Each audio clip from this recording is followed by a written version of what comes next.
যে বিবাহ করার পর বউকে তালাক দিতে হয় না, কেন? প্রয়োজনের কারণে। হালালের মধ্যে নিকৃষ্ট হালালের নাম হলো তালাক, এর চাইতে নিকৃষ্ট তালাক আর কিছুই নাই। এখন সঙ্গত কারণে বউকে যদি আপনি তালাক দেন, তো বউকে তো ইদ্যত পালন করতে হবে নাকি? না সরাসরি অন্যজনের বিবাহ বন্ধনে যেতে পারবে? সরাসরি অন্যজনের বিবাহ বন্ধনে যেতে পারবে না। কয়দিন পর্যন্ত? হ্যাঁ, এই তো এটাই নিয়ে এখন কয়দিন পর্যন্ত আপনাকে ইদ্যত পালন করতে হবে সেটা কোরআনে কারীমের মধ্যে আছে। আমিও জানি না, আপনিও জানেন না। সেই মশালাটা ইমামে আজম আবু হানিফা আমাদেরকে দিয়েছেন। সুবহানাল্লাহ। কোরআনে কারীমে যেটা উসুলে শাসির প্রথম নম্বরে খাসের সংজ্ঞার মাঝে উদাহরণস্বরূপ এই আয়াতে মোবারকা নিয়ে এসেছেন, আল মুতাল্লাকাতু ইয়াতারাব্বাসনা বিআনফুসিহিন্না সালাসাতা কুরুইন। যখন কাউকে কোন স্বামী তার স্ত্রীকে তালাক দেয়, ওই স্ত্রীর 3 কুরু পর্যন্ত, সালাসা 3 কুরুইন, এই কুরু 3 কুরু পর্যন্ত ইদ্যত পালন করতে হবে।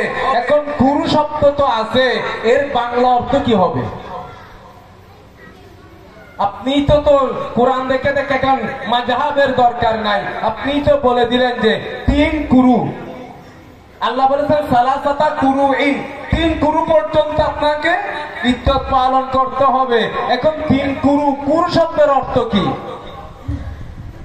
বিশাল আলোচনা করে 3 কুরু। তাহলে এই কুরুর সমাধানের জন্য আমাদের মাযহাবের ইমামের কাছে যেতে হবে। ইমামে আজম আবু হানিফা সেটা আমাদেরকে দিয়েছেন। খাস মাইনে এটা আরবির মধ্যে রয়েছে, যারা উসুলুল শাসি উসুলে ফিকহ নিয়ে পড়ে তাদের কাছে এই সংজ্ঞাটা রয়েছে, আল খাসু কুল্লু লফজিন। ওই প্রত্যেক শব্দকে বলা হয় ইসমা মালুমিন আলা ইনফারাদ, যা ইনফারাদ একটা বিষয়ের উপর নির্দিষ্ট করা হয়, এটাকে খাস বলে। এই খাস কি ভিতরের মধ্যে 3 যে শব্দ আছে, এই 3 কে খাস বলে। এখন পুরো শব্দের অর্থ যখন আসলো, অবশ্যই আমাদেরকে 3 উপর আমল করতে হবে। 3 থেকে কমাতেও পারবো না, 3 থেকে বাড়াতেও পারবে না। যেহেতু আল্লাহ সালাসা বলেছেন, সালাসা শব্দের মধ্যে অবশ্যই আমল করতে হবে। এখন পুরো শব্দের সঠিক ব্যাখ্যা যদি বের করতে না পারি, 3 উপর আমল করা যাবে না। এখন কিয়ামত হয়ে যাবে আপনি কোরআন হাদিসের মধ্য থেকে সেই শব্দের অর্থটা বের করা। আপনি তো বলে দিলেন ঘটঘট করে অন্যজনের শিকারের শব্দটা,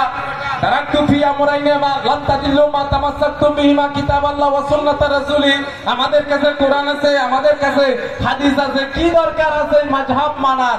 আমি বলি দরকার তো নাই, কিন্তু তুমি বলো সালাসাতা কুরুইন, এখানে যদি খাস হয়ে থাকে এই কুরু শব্দের অর্থ কি হবে কোরআন ও হাদিস থেকে বের করো। অন্যজনের সাহায্য নিতে পারবে না, কারণ অন্যজনের সাহায্য নিতে তার মাযহাব হবে।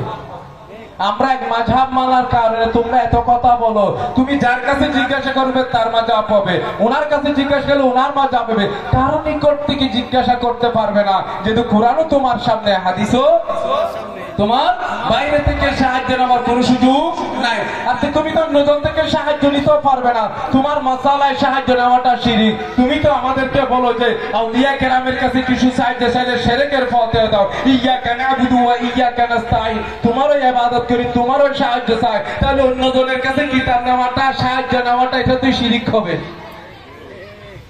বলো না বাবা, আমার কাছে আসলে এটা শিরক হবে। আমি তোমাকে কিভাবে সাহায্য করব? তুমি তো এখন বলেছো আল্লাহর কাছে সাহায্য চাও, এদিকে আসিও না, ডাইরেক্ট পার্টিকার কাছে যাও, আল্লাহর কাছে যাও। তাহলে এদিকে আসার কোন সুযোগ নাই।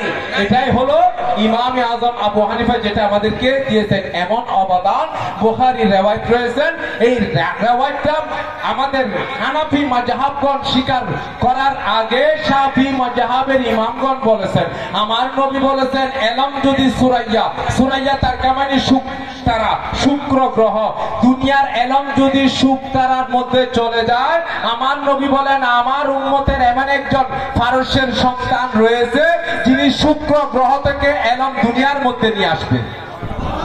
বুখারী রওয়ায়াত, মুসলিমের মধ্যে সে হাদিসে পাকটা রয়েছে।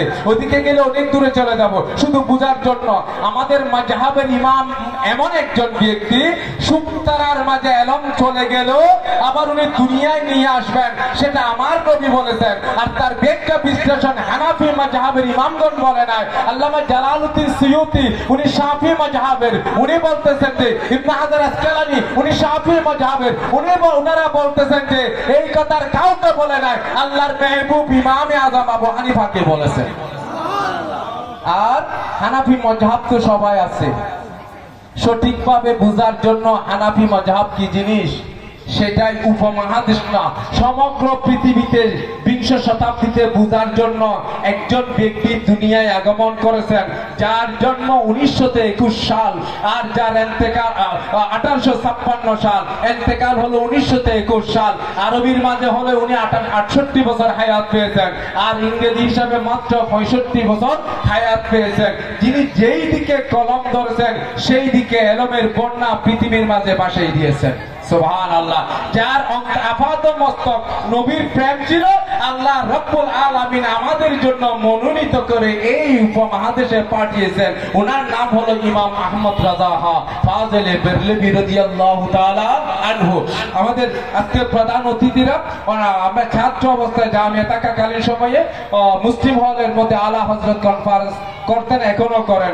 সেই সময়ে পাকিস্তানের করাচি ইউনিভার্সিটির পেট্রোলিয়াম ডিপার্টমেন্টের যিনি প্রধান ছিলেন ডক্টর মজিদুল্লাহ কাদেরী, ডক্টর মজিদুল্লাহ কাদেরীকে নিয়ে আসলেন।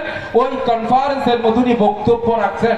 উনি আলা হযরতের কোরআনের উপর গবেষণা করে পিএইচডি নিয়েছেন। যে উনি বক্তব্য রাখতেছেন ঠিক এইভাবে, ইমাম আহমদ রাজা ফাজলে বেরলভী রাদিয়াল্লাহু তাআলা আনহু বলেন যে আমরা সারা বছর শুনে আসলাম যে জোয়ার ভাটা যেটা হয়ে থাকে, জোয়ার ভাটা সেটা হলো পূর্ণিমা, এটার কারণে হয়ে থাকে, সূর্যগ্রহণ, সূর্যের কারণে, চন্দ্রের কারণে জোয়ার ভাটা হয়। ইমাম আহমদ রাজা ফাজলে বেরলভী রাদিয়াল্লাহু তাআলা আনহু বলেন এর কারণে হয় না, এটা হয় যে শুধু আগ্নেয়গিরির কারণে।